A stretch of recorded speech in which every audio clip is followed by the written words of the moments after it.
네, 국토가 골다공증에 걸렸다는 한탄이 나올 정도로 지방마을 곳곳이 텅 비어가고 있습니다.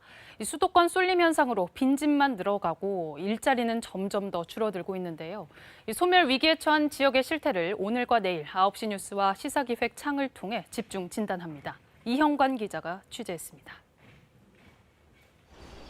경북 군위의 한 시골 마을. 폐허가 된 빈집들이 곳곳에 방치된 채 들어섰습니다. 또 마을에서 없어지는 기분이고 젊은 사람도 안 들어오고 하니까 안 좋지. 영화의 무대가 되기도 했던 곳. 돌아왔다. 집으로. 고향은 언제나 좋다. 청년들의 꿈은 한낱 이야기일 뿐 현실은 전혀 달랐습니다. 현재 군위군민 2만 3천 명 중 60대 이상 고령자는 절반이 넘습니다. 하나뿐인 종합병원은 7년 전 문을 닫았습니다. 안 보고 불편하지. 저는 그래도 입원 2층, 3층 입원실이고 한데 없습니다. 소멸 위기는 도심 지역까지 번지고 있습니다. 전북 익산시는 지난 40년 동안 인구가 25% 이상 감소해 대표적인 축소 도시로 불리고 부산은 최근 인구 340만 명이 무너지면서 인천의 제2의 도시라는 자리를 내어줄 처지에 놓였습니다. 지역 중소산업도시들의 쇠퇴 문제, 더 나아가서는 대규모 산업 집적지의 지금 쇠퇴 문제가 실질화되는 단계에 이르렀다고 보고요. 학령 인구 감소와 함께 청년 인구의 수도권 선호로 올해 지방거점 공립대 9곳 가운데 8곳이 모집 정원의 100%를 채우지 못했습니다.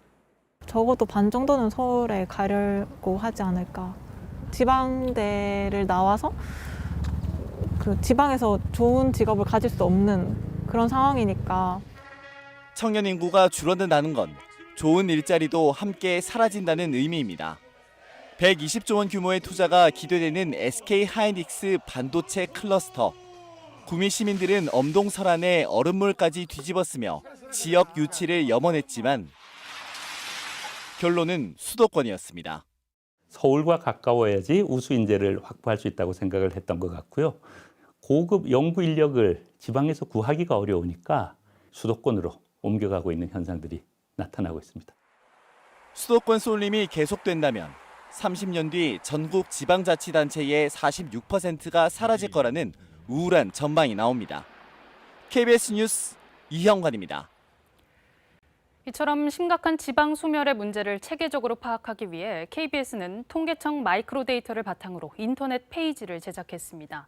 이 수도권 쏠림 현상이 어느 정도인지, 내 고향, 우리 마을의 소멸 위험은 얼마나 되는지 파악할 수 있는데요. 모은희 기자가 보도합니다. 가히 수도권 공화국이라 불릴만 합니다. 국토 면적의 12%가 안 되는데 인구 절반이 모여 삽니다. 천대 기업 4곳 중 3곳이 수도권에 자리 잡고 있고 일자리가 몰리면서 씀씀이도 수도권이 월등합니다. 중간 허리를 담당하고 있는 중소도시에서 인구 유출이 이제 나타나기 시작을 한 거예요. 아마도 비수도권 대도시권의 붕괴가 이제 또 눈에 띄게 드러날 것이다. 시간 문제다라는 거죠. 전문가들은 젊은 여성들의 인구수가 65살 이상 고령 인구수의 절반 이하로 줄어들면 저출생으로 해당 지역이 30년 뒤쯤 사라진다고 판단합니다. 서울 25개 구의 경우엔 한 곳도 없지만 강원도는 18곳 중에 15곳이, 경상북도와 전라남도도 20곳 가까운 시군이 소멸 위험에 처해 있습니다. 마을 곳곳에 늘어나는 빈집은 지방 소멸을 직접 보여주는 척도입니다. 색깔이 칠해진 전국지도. 짙은 빨간색을 클릭해보니 전체 가구 중에 53%가 비어있다고 나옵니다. KBS 창원과 시사기획창은 지방 소멸과 관련한 다양한 정보를 담은 인터랙티브 페이지를 개설했습니다. 시대에 따른 인구 이동의 규모와 흐름을 카토그램과 3D 그래픽 등 다양한 형태로 파악할 수 있습니다. KBS 뉴스 모은희입니다. 어제부터 저희 KBS는 연속 보도를 통해서 수도권 쏠림 현상에 따른 지방 소멸 문제를 깊이 들여다보고 있습니다. 오늘은 시야를 좀 더 넓혀서 서울과 지역 간의 격차가 결국 도시의 저출산 문제로 이어지는 과정을 짚어보겠습니다. 이 지방소멸과 저출산 무슨 상관인가 싶으시죠? 홍예림 기자가 보이지 않는 인과관계를 설명해드립니다. 지난해 결혼한 이 신혼부부, 이사할 집을 찾아 나섰습니다. 괜찮은 매물이 있는지 좀. 방 2개짜리 전세 보증금이 최소 2억 5천만 원. 대출을 받아도 버거운 현실 앞에 부부는 당분간 가족 계획을 미뤘습니다. 진짜 내가 원해서 온 서울인데 막상 현실은 너무 힘들었던 거죠. 상황이 아직 여의치 않으니 조금 늦춰보자라고. 수도권 쏠림으로 인한 집값 상승은 결국 인구 감소로 이어집니다. 인구와 출산율의 상관관계를 따져보니 인구 밀도가 높은 서울 지역 출산율은 낮고 밀도가 낮은 지역은 출산율이 높게 나타났습니다. 한정된 자원으로 경쟁이 치열해지면 생존 본능이 출산이란 재생산 본능을 앞선다는 겁니다. 한 30년, 40년 되면 인구가 이제는 더 이상 한국이 지탱할 수 없을 정도로 이제 젊은 사람들이 거의 없는 거죠. 한가롭게 얘기할 게 아니에요. 이 흐름을 막지 못하면 공멸하는 거죠. 부부 한 쌍이 자녀 한 명도 낳지 않는 시대. 지난해 사상 처음으로 신생아 수가 사망자 수보다 적었습니다. 서울공화국이라 그러잖아요. 대한민국의 모습이 마치 머리는 굉장히 비대한데 팔다리는 굉장히 짧고 빈약한 그런 과분수의 모습이 아닌가. KBS 뉴스 홍혜림입니다. 이렇게 서울과 지방 간 격차가 갈수록 심해지고 그 부작용도 다양하게 나타나는데 정부는 그동안 뭐 했을까 돌아보지 않을 수 없습니다. 과거 노무현 정부가 국토 균형 발전을 내세우며 혁신 도시를 조성하고 공공기관도 대거 지방으로 이전했지만 거대한 서울의 힘과 맞서기엔 역부족이었습니다. 오히려 서울은 지금까지도 사람과 돈을 탐욕스럽게 빨아들이고 있는데 그 원인이 대체 뭘까요?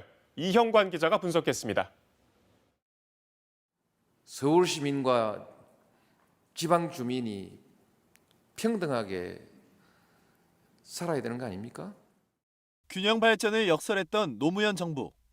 행정 복합 도시를 건설하고 혁신 도시를 조성하는 등 강도 높은 균형 발전 정책을 추진했습니다. 하지만 이런 흐름은 오래가지 못했습니다. 규제 완화 목소리에 무릎을 꿇은 겁니다. 기업하기 좋은 환경을 만들어달라. 풀 것은 과감하게 풀겠습니다. 규제 개혁은 경제 살리기의 핵심 과제입니다. 한층 속도를 내겠습니다. 수도권 그 규제 완화가 이게 이제 덩어리 규제 좀 이렇게 과감하게 풀자. 그 사이 혁신 도시는 무늬만 혁신이 됐습니다. 고층 건물 앞당은 드넓은 고구마 밭으로 변했고 주변 상가는 텅 비었습니다.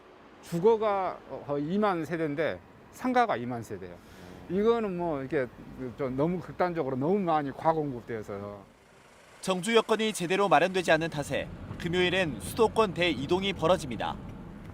급기야 지난해 7월 처음으로 혁신도시의 수도권 인구 유출이 더 많은 역전 현상이 일어났습니다. 혁신 도시별로 공공기관의 숫자가 너무 적어요. 너무 적어요. 규모가 안 돼요. 문재인 정부는 집권 뒤 균형 발전을 국정 과제로 내세웠습니다. 노무현 정부보다 더 발전된 국가 균형 발전 정책을 더 강력하게. 하지만 출범 4년이 다 되도록 공공기관 추가 이전 등은 감감무소식입니다. 오히려 경기 침체와 집값 상승 등을 이유로 수도권 개발이 이루어졌습니다. 노무현 정책을 개선한다고 하는 이 문재인 정부 아닙니까? 평가, 점검들을 통해서 국가균형발전 정책들을 좀 바로 세우고 또 강화시켰어야지 맞는 거죠. 2019년 수도권 인구는 2,592만여 명. 사상 처음으로 비수도권 인구를 넘어섰습니다. KBS 뉴스 이형관입니다.